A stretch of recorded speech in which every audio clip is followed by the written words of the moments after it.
시청자 여러분 안녕하십니까? 수요일 강원 뉴스입니다. 코로나19 대응 의료 방역 인력에게 하루 10,000원의 수당이 지급됩니다. 강원도는 강원도 의료 방역 인력의 급여가 중앙사고 수습본부 파견 의료인보다 상대적으로 낮아 의료 인력 이탈이 우려된다며 재난관리기금 10억 원을 편성해 수당을 지원하기로 했습니다. 이에 따라 올해 코로나19 대응 의료기관 8곳에서 감염병 전담 병상에 실투입된 의료와 방역 인력에 하루 10,000원의 수당이 지급됩니다. 지난해 태풍 때 강원 동해안의 많은 항구들이 폭풍 해일로 인해 큰 피해를 입었습니다. 이후 복구 사업이 시작됐지만 다가오는 우기철 전에 끝내기는 어렵다고 합니다. 조현주 기자의 보도입니다.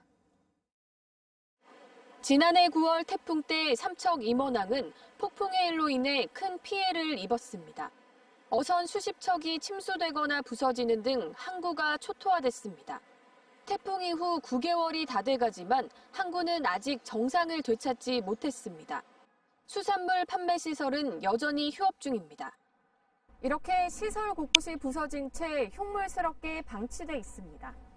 피해 방지책으로 방파제 높이를 더 높이고 외부를 보강하는 계획을 확정했지만 아직 착공도 못했습니다. 보강이 시급한 일부 구간은 내년에야 착공이 가능하고 전체 구간에 대한 설계는 내년으로 예정돼 있어 준공까지는 수년이 걸릴 전망입니다. 설계파가 좀 많이 높아졌기 때문에 지금 그 양산을 고려한 설계를 저희가 내년도에 실시를 할 거거든요. 공사를 하면서 설계를 병행할 거예요. 복구 공사가 늦어지자 어민들의 걱정이 커지고 있습니다. 제일 걱정되는 게 파도가 또 넘어오면 또 제2의 피해를 또 볼까봐. 그 태풍이 오고 이러면은 저희들 지방항 호산항이라고 있는데 그쪽으로 90% 이상이 다 피신 갑니다. 동해안의 다른 항구들도 사정은 마찬가지입니다. 태풍으로 부서진 항구 시설물이 여전히 방치돼 있습니다. 고성군 가진항의 경우 예산 확보가 늦어져 최근에야 복구 공사가 시작됐습니다. 방파제를 높이는 사업은 3년 뒤에야 준공될 전망입니다. 태풍 피해 이후 정부가 조속한 항구 복구를 약속했지만 현장에선 아직 시작도 못하고 있어 우기철 추가 피해 우려가 커지고 있습니다. KBS 뉴스 조윤주입니다. 강원도가 산림 병해충 방제 대책 전담기구를 운영합니다. 이에 따라 8월 말까지 18개 시군과 구규린 관리소가 84곳 195만 제곱미터에서 과수농가에 피해를 주는 꽃매미와 미국 선녀벌레 방제에 나섭니다. 또 공동 방제 기간을 정해 과수원과 논밭, 산림 등을 집중 관리할 예정입니다. 강원 지역 9개 대학이 내년에 고성에서 열리는 강원세계 산림 박람회를 돕기로 했습니다.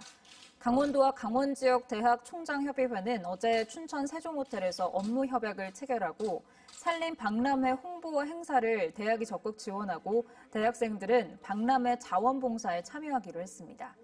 2022년 강원 세계 산림 엑스포는 내년 5월 4일부터 한 달 동안 세계 인류의 미래, 산림에서 찾는다를 주제로 고성 세계 잼버리 수련장에서 개최됩니다.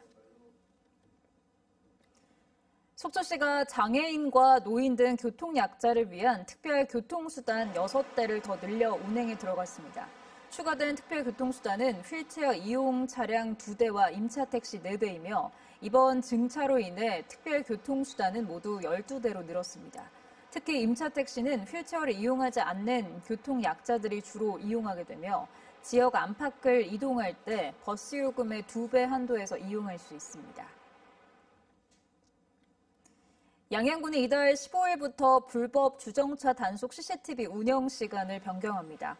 변경 구간은 군청 사거리부터 세안공업사까지와 군청 사거리부터 양양교까지 2개 구간으로 평일에는 오전 9시부터 저녁 7시까지, 주말과 공휴일에는 오전 10시부터 오후 5시까지 CCTV를 운영합니다. 하지만 점심시간대인 오전 11시 반부터 2시간 동안은 양양교에서 양양대교 구간을 제외한 모든 구간에서 단속이 중단됩니다. 속초시가 시민들의 민원 편의를 위해 무인 민원 발급기 세대를 추가로 설치해 운영합니다. 설치 장소는 교동주민센터와 동명동 주민센터, 속초의료원 3곳입니다.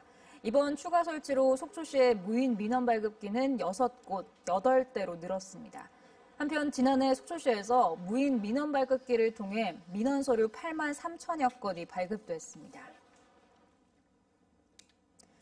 동해시가 다음 달까지 5억여 원을 들여 주요 도로의 차선 등을 도색합니다.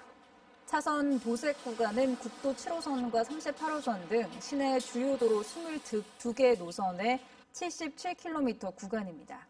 동해시는 관광 성수기 전까지 도색 작업을 끝내 안전한 교통 환경을 조성한다는 계획입니다. 태백시가 학예 대학생 아르바이트와 하반기 1차 휴학생 아르바이트 참여자를 모집합니다.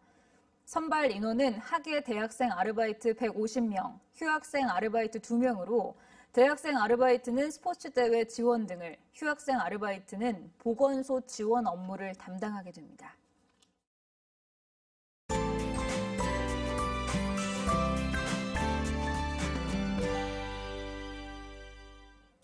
모처럼 맑은 하늘이 드러났습니다. 오늘은 옷차림 가볍게 하셔도 좋겠는데요. 햇볕을 강하게 내리쬐면서 낮 기온이 크게 오르겠습니다. 강릉이 27도, 정선과 춘천은 30도가 예상되는데요. 오늘 25도를 웃도는 곳들이 많겠고 내륙 지역은 30도를 넘나들겠습니다. 여기에 자외선 지수도 매우 높은 단계까지 오르겠습니다. 볕이 따갑겠는데요. 오늘 자외선 차단 잘해주셔야겠고요. 덩달아 오존 농도도 높아질 수 있어서 주의하셔야겠습니다. 내일은 또 비 소식이 있습니다. 내일 낮에 영서 지역부터 비가 시작돼서 오후에는 강원도 전역에 비가 내리겠습니다.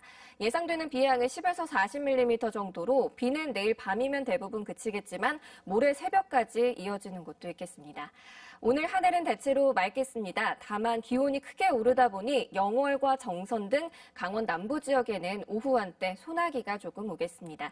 낮 기온은 강릉 27도, 양양과 삼척은 25도가 예상됩니다. 바다의 물결은 모든 해상에서 잔잔하게 일겠습니다. 내일 비가 그치고 나면 대체로 맑은 날들이 이어지겠고요. 기온도 쭉쭉 올라서 30도 안팎까지 오르겠습니다. 날씨였습니다. 수요일 강원 뉴스 마칩니다. 시청해주신 여러분 고맙습니다.